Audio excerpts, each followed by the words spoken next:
Hey guys, it's Orsis here from the Eden Guild, and today I'm going to be showing you my own personal variation of the Pistol Dagger Condition build that I think would be a lot better received by the community than the regular build. Why do I say that? Well, I think we can all agree that a regular Pistol Dagger Condition build that we see in World vs. World is an extremely frustrating build, not only to play against, but personally to play as well.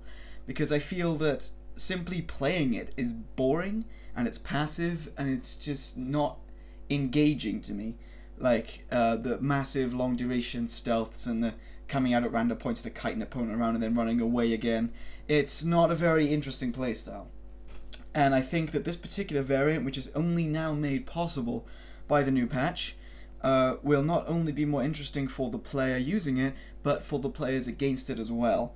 Because there is not only more counterplay, but there is a lot more reward if the player using the build uses their skills properly and utilizes positioning properly and things like that. It's more rewarding, and it's more interesting, and it's more engaging, while not being completely overpowered, because it absolutely is not overpowered.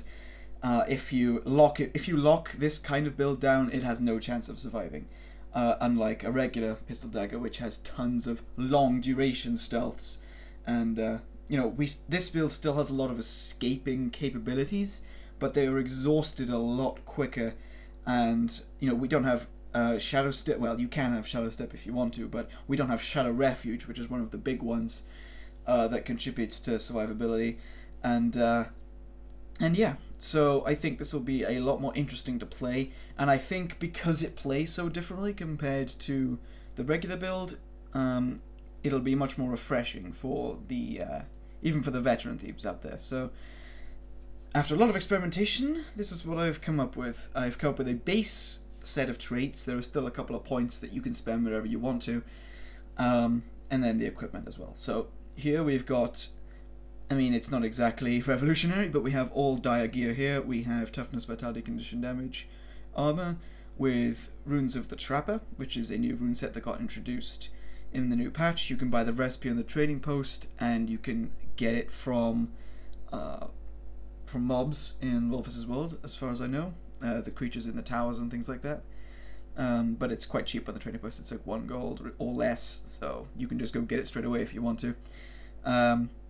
Then we have our weapons, which are also dire, toughness, vitality, condition damage. One of them has a Sigil of Malice for extra condition duration, and Sigil of Corruption for extra condition damage, which is a lot more useful in PvP modes than PvE. For those who don't know, you get 5 stacks when you kill a player.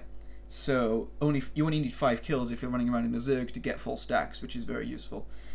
Shortbow on my secondary swap. I actually don't have a specific shortbow for this build because I don't stay in shortbow very often. But if you want to have a specific dedicated shortbow to use for this build, then I would probably have a dire shortbow with Sigil of Energy for an extra dodge to get away, and perhaps another Corruption Sigil to help you stack if you want to get away, but also you have some people tagged or something like that. So that's an option, but don't worry too much because you'll be in Pistol Dagger 99.9% of the time.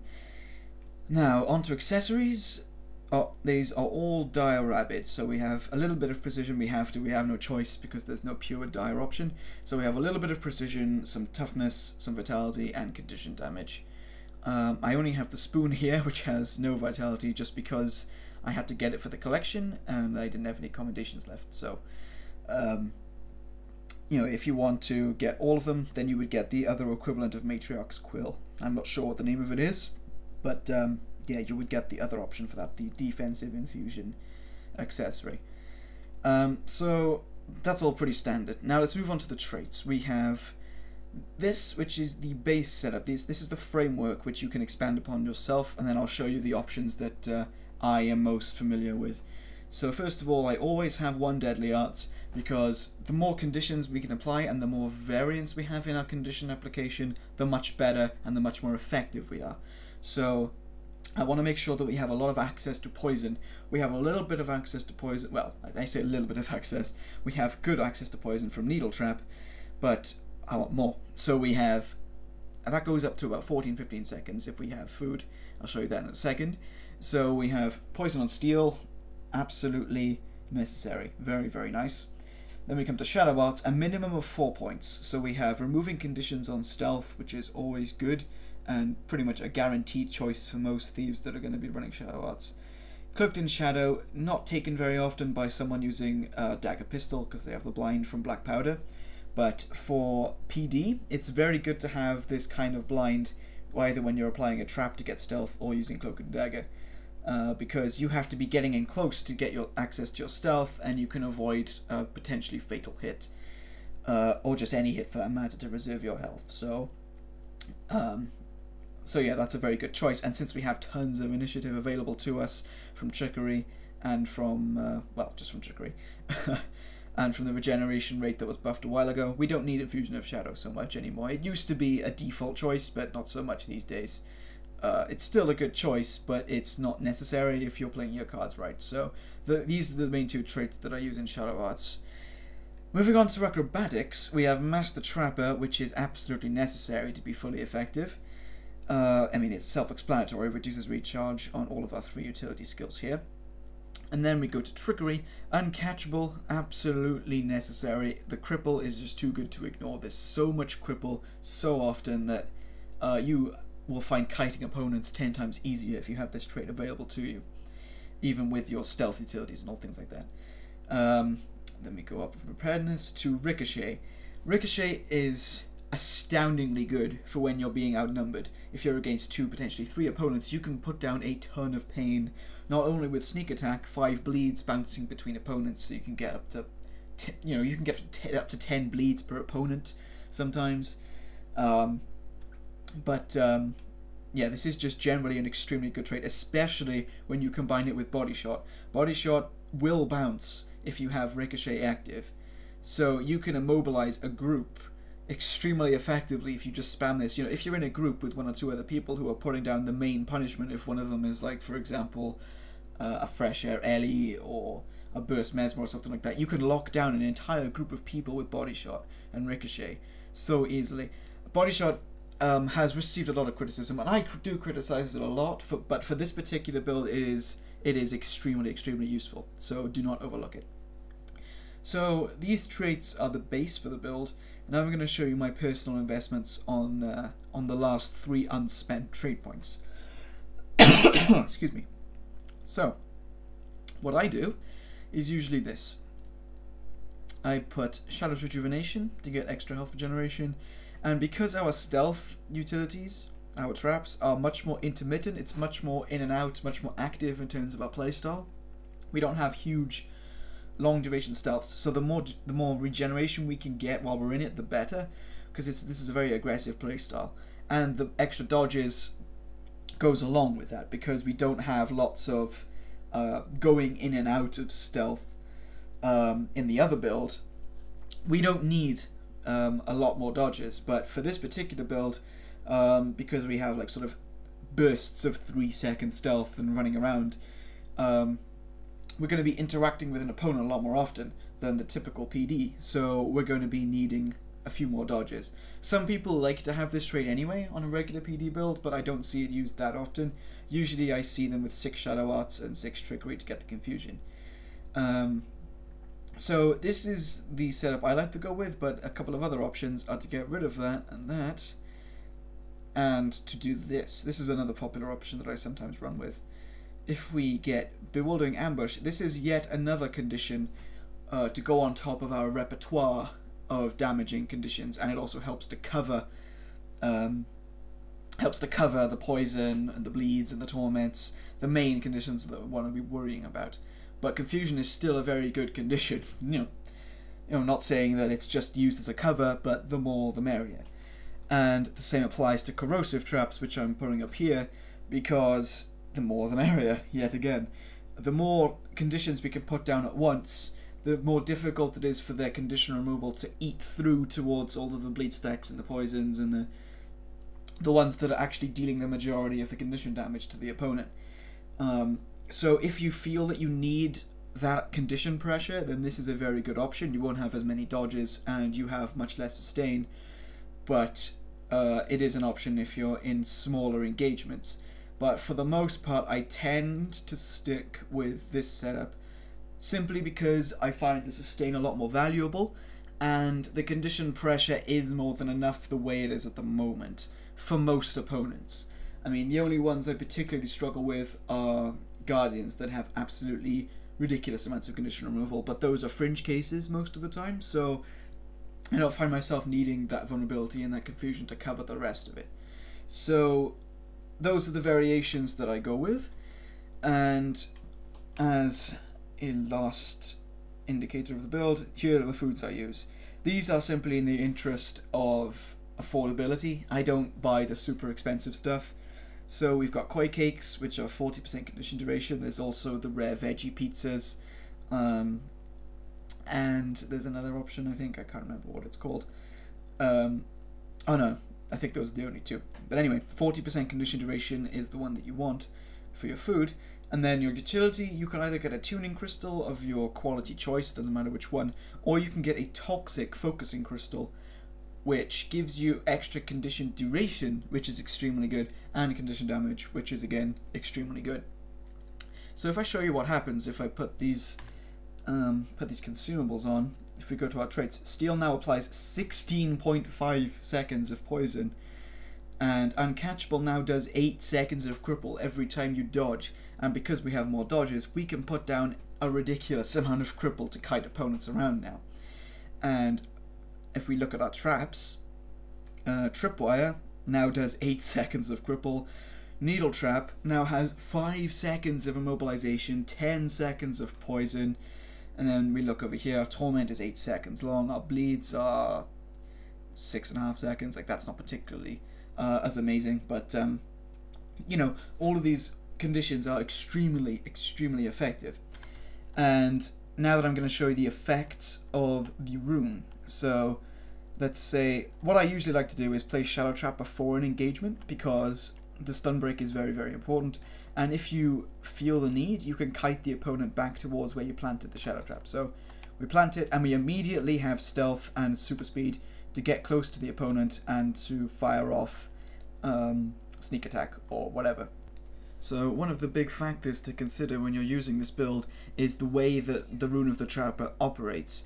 If you plant a trap directly on top of somebody and does direct damage, i.e. either Needle Trap or Tripwire, you will actually still get stealth, because the stealth effect triggers a split second after the trap has been planted.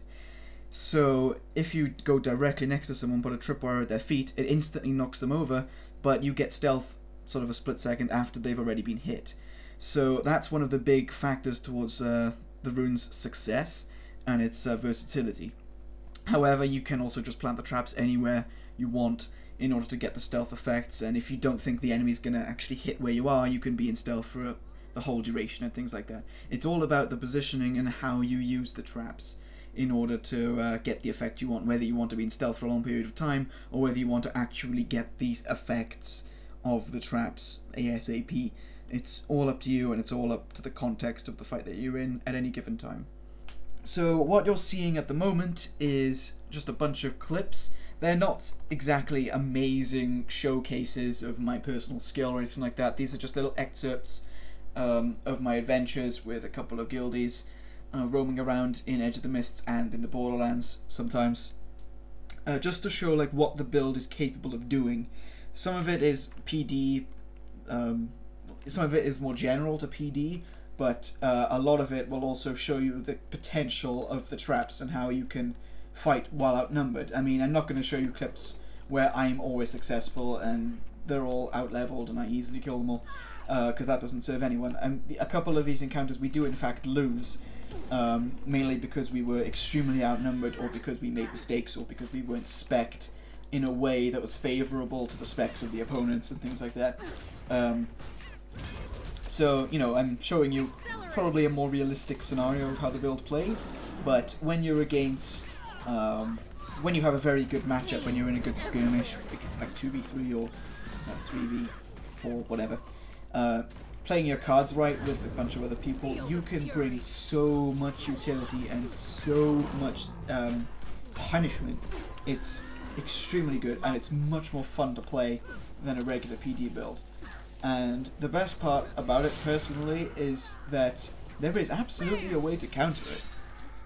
Rather than shadow stepping and stealthing away instantaneously, I don't have as much of that. I'm using Shadow Trap. I could use Shadow Step if I wanted, but then I don't have as much stealth, and I don't have super speed or anything like that. So, you know, it's just much more interesting to play for me and for the opponent. So, I hope that you find this build interesting if you try it out for yourself. I personally absolutely love it, and I'm going to be sticking with this forever. The old Pistol Decker Connie build is now dead to me. I mean, it was already dead to begin with because it was so boring.